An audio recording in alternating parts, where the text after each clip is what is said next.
شب جمعہ کا درود۔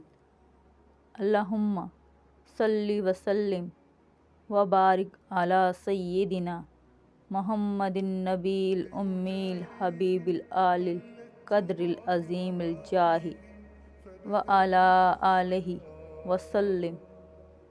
بزرگوں نے فرمایا ہے کہ جو شخص ہر شب جمعہ اور جمعرات کی درمیانی رات اس درود شریف کو پابندی سے کم از کم ایک مرتبہ پڑھے گا، موت کے وقت سرکار مدینہ صلی اللہ علیہ وآلہ وسلم کی زیارت کرے گا، اور قبر میں داخل ہوتے وقت بھی یہاں تک کہ وہ دیکھے گا کہ سرکار مدینہ صلی اللہ علیہ وآلہ وسلم اسے قبر میں اپنے رحمت بھرے ہاتھوں سے اتار رہے ہوں گے۔